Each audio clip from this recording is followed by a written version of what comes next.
So if you look at this ancient Chinese document showing the Mayans in China, you'll notice that they have fans. We can see that they're the same type of fans that were made and used by the Mayans and Aztecs of America. And these same fans were first used by the Egyptians in Africa, thousands of years before the Mayans. And the most famous fan in history was Tutankhamun's golden fan. And we can see that these fans were being used in ancient Egypt thousands of years before the time of Tutankhamun. So once again, we can see the similarities between the original civilizations of China, America, and Africa.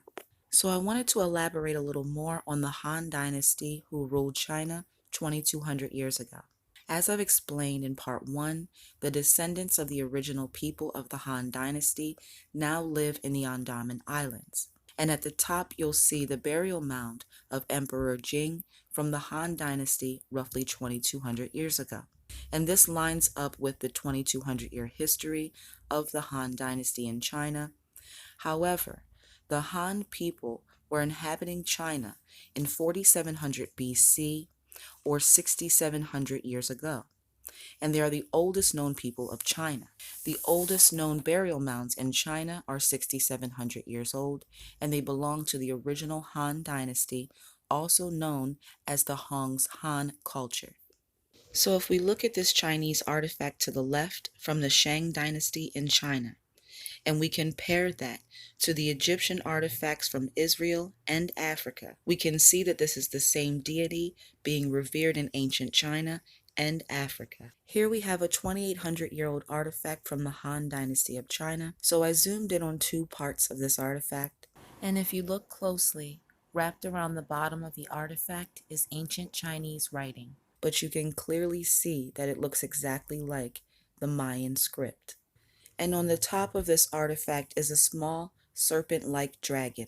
And here's another artifact from the Han Dynasty of China showing a small serpent-like dragon. And this artifact reminded me of Kukulkan of the Mayans.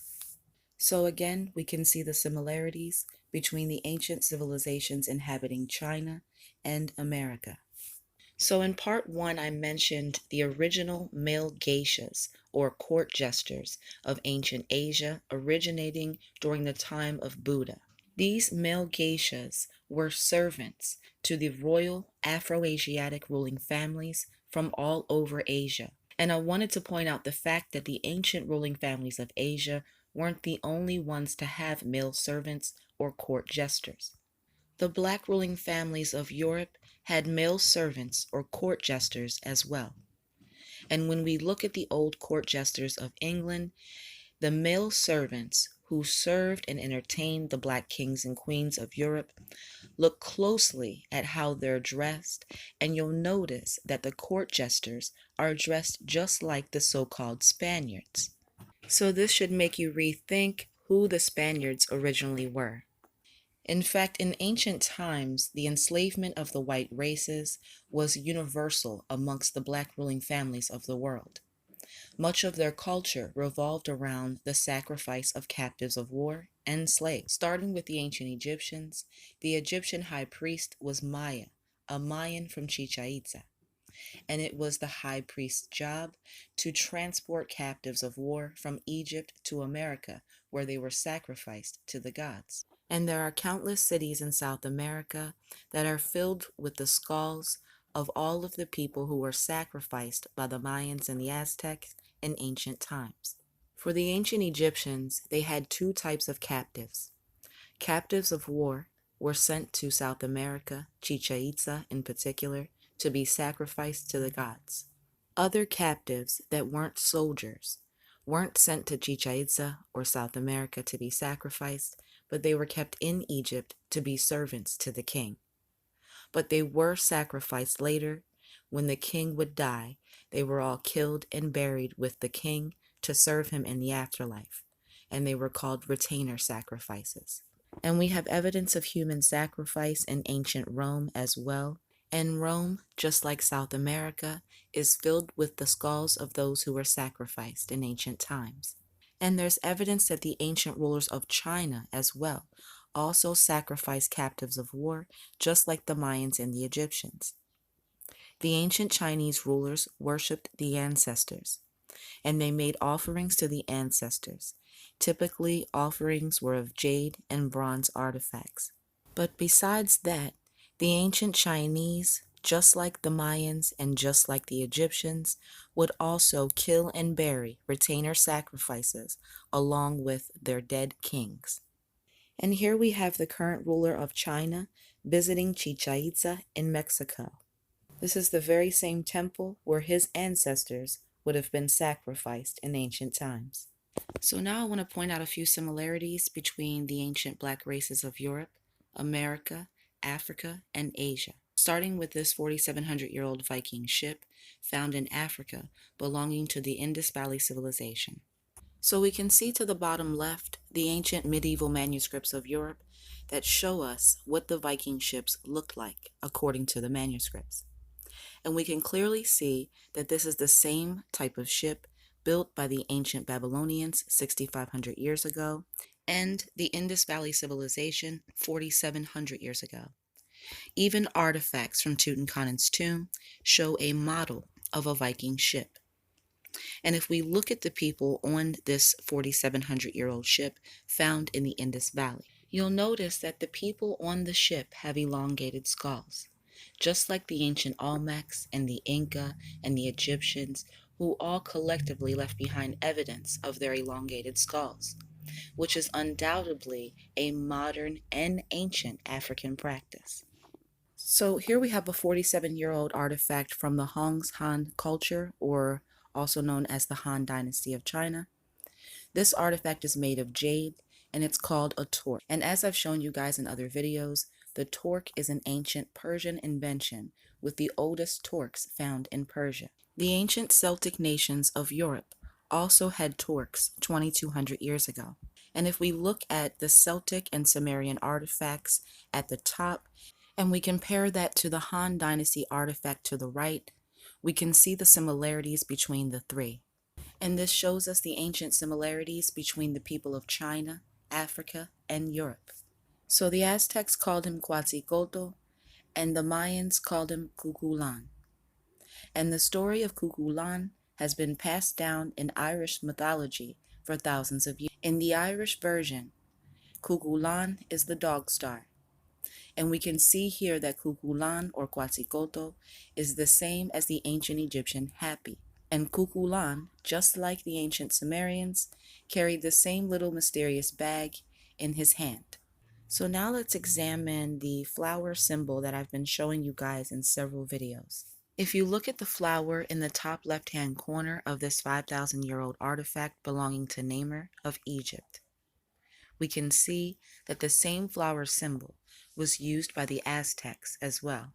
In fact, this flower symbol can be found on ancient Egyptian statues, ancient Celtic artifacts in Europe, and it's even the symbol used in almost every ancient castle or church found in Europe and America. This Egyptian statue has two flower symbols on the chest, and here we can see even King Otto from the year 929 AD has this flower symbol on his chest.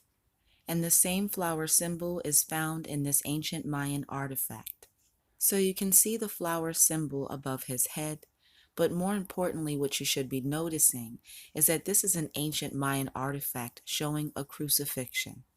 So not only are the Mayans showing us a crucifixion, just like in Christianity, but they also used the symbol of the cross. The symbol of the cross to the Mayans was another symbol for the tree of life. This symbol was part of the ancient spiritual beliefs of the Mayan warriors, who believed that if they died in battle, they would rise again on the third day. Keep in mind that the Celtic nations of Europe believed in the same concept of death and resurrection on the third day. And the Celtic and the Mayan beliefs predate that of Christianity. The Mayans were using the cross symbol and the concept of resurrection in America long before white people showed up with their Christianity. But the original concept of death and resurrection of the Mayans and the Celtic people of Europe was slightly different than that of the Christian version. because it was a spiritual belief or concept donated to warriors, those who were willing to lay down their life in battle, all with the understanding of maintaining balance and order upon earth, or Mat. And this is the original and true concept of what it means to be a savior. This is what's called the oracle bone of China. And on the oracle bone of China, there's an ancient Chinese script, also known as Archaic Chinese.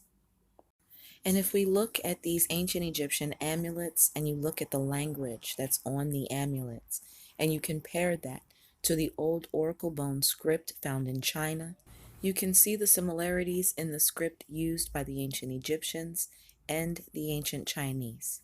And something else that connects the ancient Chinese people and the ancient Egyptians is that the many forms of martial arts that we attribute to the modern Chinese people today actually originated in Egypt. So before I end this video, I want to show you a few more similarities between the ancient Mayans of America and the ancient Chinese. So when it comes to the ancient Mayan and Chinese calendars, it's no coincidence that both the ancient Chinese and the ancient Mayans both used the deer, the dog, and the monkey symbol to represent the same exact days on their calendars.